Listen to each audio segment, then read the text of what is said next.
So real estate investor guru Grant Cardone heeds a warning to the U.S. saying that the U.S. could soon become a renter's nation.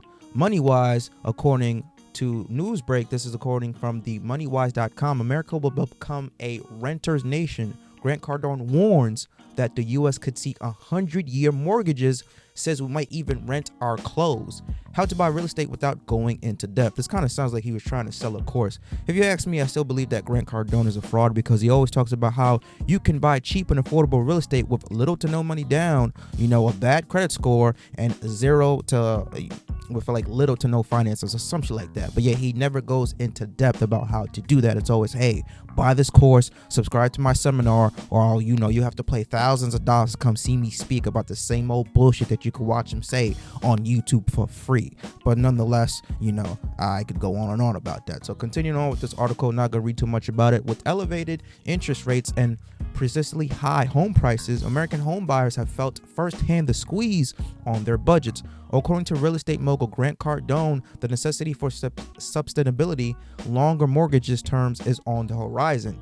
The savior of America will not be lower prices, it will be longer mortgages, he said in a recent TikTok video. In your lifetime, you will see mortgages go from 30 to 40, 50, and maybe even 60 years. That is insane. A 60 fucking year mortgage. Most people won't even live that long if you buy a house at say 25, 30, 40 years old, especially now with these the way these house prices are looking in today's economy. Nobody's really buying a home because it's just unaffordable. But now you can even see a 60-year mortgage. You could even, if you even live long enough, see a 100-year mortgage in America. Despite this, Cardone expresses skepticism about the role of mortgages in achieving true home ownership. Here's the thing about that. Nobody really owns a home unless you buy that shit cash or you pay off your mortgage in a fast rate to eliminate the interest rates and all the unnecessary fees that come with it, okay? Homes were made for banks. They were not made for people. There's no such thing as ownership. When you buy a home or you buy a piece of land and buy a piece of property, there's always thing as property tax. The government, the greedy government, is always going to get their hands on your money some way, shape, or form.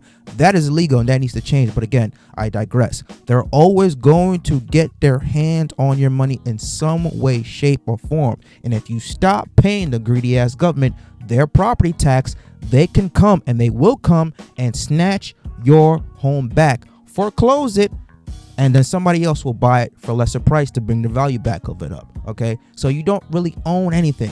The minute you stop paying taxes to the government, they will come and snatch up whatever you own and resell it back. So there's no such thing as true ownership. It's just true renterships. But again, continuing to read, a mortgage is just a fancy way to say you own some shit that you don't own, as I just said. He explained. Looking ahead, Cardone anticipates a significant shift in lifestyle and consumption patterns. He sees a future where renting becomes the norm across various aspects of life.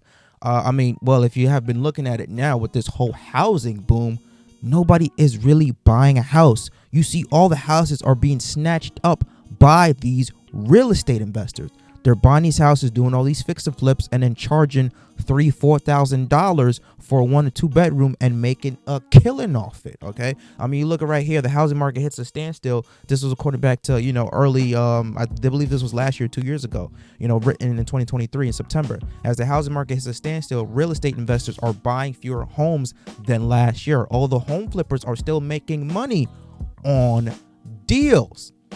Investor homes purchase dropped 45% in the second quarter from a year earlier. A new report from Redfin shows that compares of a drop of 31% in overall home sales. Investor home buyers who tend to either flip or rent out their properties have been more reactive to the cooling housing market than individual home buyers. Investors scooped up a greater share of properties during the 2020-2021 frenzy than other home buyers and were also quicker to retreat once the market cooled, especially during the whole pandemic, I like to call scandemic, when they were cheap ass interest rates. That's when all these real estate investors came and took up the whole housing market. They were buying houses like left and right. Boom. Hey, you need a place to live. You need shelter. Here's a 2-bedroom, $4,000 a month. And at that time, I was like, oh, okay. Well, now people need a place to live. They still own the property. They still own the land. Hey, you need a place to live? Here's $4,000 a month that you got to pay for a 2-bedroom. And it's like, people's like, well, do I pay $4,000 a month, or do I have to somewhere find some way to cough up $500,000 for a 3-bedroom home? I mean, you're stuck between a rock and a hard place. It is completely ridiculous. Again, they took advantage of the low interest rate during the scandemic. And then, like you said, the article says, once the housing market cooled down and interest rates went back up, that's when they're seeing that money. And I think that the government was trying to come up with some type of policy to have a restriction on real estate investors from buying homes. They're not going to do that shit because secret. A lot of people who are political figures are also part in the real estate investing economy too. So they're not going to do it because it's going to cost them a lot of money as well. Anything that costs government officials money, they're not going to pass shit because they're a part of the whole scheme. But let me know what you guys think about this whole housing market and Grant Cardone's warning that we could possibly see 100-year mortgages, which is fucking ridiculous. I don't think nobody would live that long to see 100-year mortgages. You will not be able to pay off 100-year mortgage. Hell, the way this rate is going, we might see a regular 2-3 bedroom home go for $1 million.